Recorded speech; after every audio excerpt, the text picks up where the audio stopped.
Nosotros empezamos con otros compañeros la actividad musical siendo muy niños, siendo estudiantes de la escuela primaria 29 Batallón, cuando ese centro educativo trabajaba dentro de las instalaciones del cuartel militar. Estamos hablando de los años 60. De los años 60, antes de los 60. ¿No? Entonces, a los 8 años de edad, yo empecé a tocar la batería.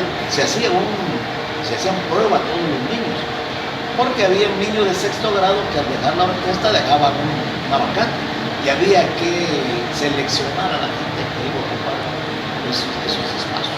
De tal suerte que yo a los 8 años, ya mi hermano ya tocaba la marimba en la orquesta, la marimba orquesta infantil, Dolores de la escuela primaria 29 Batallón. ¿Recuerda algunos maestros de la escuela? Por supuesto, independientemente de los maestros de aula, todos eran militares, excepto el director que era civil, pero la otra autoridad militar era el famoso capitán Díaz, para los que quizá lo recuerdan. Nuestro maestro de música era un excelente músico, ya desaparecido, el maestro José Albino Rosales Solórzano. Él era el director de la famosa orquesta de los hermanos Rosales, que para ser maestro en la escuela del batallón, ser maestro de música, tenía que darse de alta como soldado, cuestión que así fue. Él era un soldado, pero se dedicaba a darnos clases de música a nosotros. Entonces a los 8 años yo inicio como baterista de la escuela de la marimba orquesta. Había acordeón, saxofón, trompeta, marimba y batería. Muy bien, y ya en su juventud propiamente, ya me imagino que ya empieza la inquietud por el rock, ¿no? Exacto, es decir, así decimos nosotros, ¿no? Cuando nace el músico es imposible escaparse de eso. Nos perdimos un tiempo con los compañeros y nos volvimos a encontrar años después ya tocando música moderna. ¿Sí? Ahí aprendimos un poco la marimba, un poco el contrabajo, yo era baterista y todo eso. Después solos seguimos aprendiendo guitarra y todo eso. Y cuando vinimos a ver ya teníamos 16, 17 años y ahí iniciamos ya propiamente el rock and roll. Entonces empezamos a darnos cuenta que el rock había llegado desde los años 50 al gusto, mejor dicho, a ser escuchado en la región. Pero la cosquilla de los músicos empezó a finales de la década de los 50. ¿Sí? Y entonces ya había melodías que se popularizaron mucho, como aquella que se llama Florida Kiss, que ya siendo niños en la orquesta ya el maestro no las ponía como parte del repertorio. Y el resto era de marimba orquesta.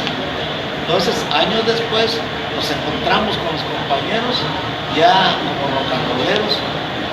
Mi primera banda, yo entré a los 17 años a formar parte de Black Faces, de los hermanos Rueda González. De ahí empezó, de ahí para adelante. ¿Algún otro grupo que recuerde de esa época aquí de Tapachula? Por supuesto. Yo creo que yo inicio en el 68 con la banda, pero la historia de la que me he ocupado de escribir nos habla de que el rock and roll empezó, las bandas de rock nacieron en el lapso de 1959-1960, cuando nosotros estábamos apenas de 9-10 años de edad.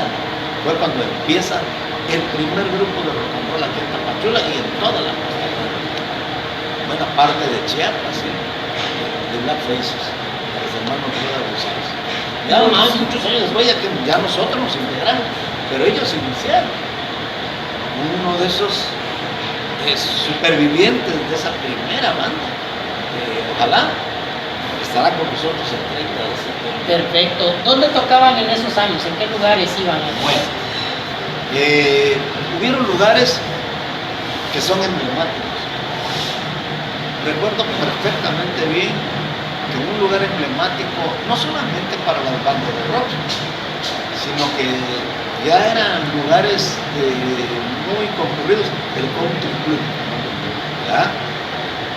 Y con las bandas de rock en lugares más pequeños como el Cumintán, que se encuentra aquí a la vuelta, Puerta Azul, un lugar que hoy está abandonado y cuya imagen también aparece. Entonces, el Cumintán estaba, ¿te acuerdas? La alberca cárcel, donde ahora es Chedraui Norte, ¿no? Allá por el mercado San Juan. Era otro lugar donde habían tardeadas siempre y con las bandas de rock.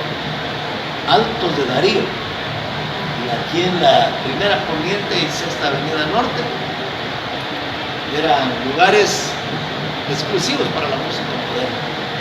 Tiempo después, otro local en octava sur, entre cuarta y sexta, le llamábamos Drosursa, el local de Drosursa. También era un lugar para las tardeadas. El Club de Leones también, no decirlo, que serían los más importantes. Aquí en Tapachula. Y fuera de Tapachula era común irnos a Puerto Madero, a la playa de San Benito, a los hoteles de don Charles Estrada, de don Carlos Riván, que era un lugar a donde incluso después con otros grupos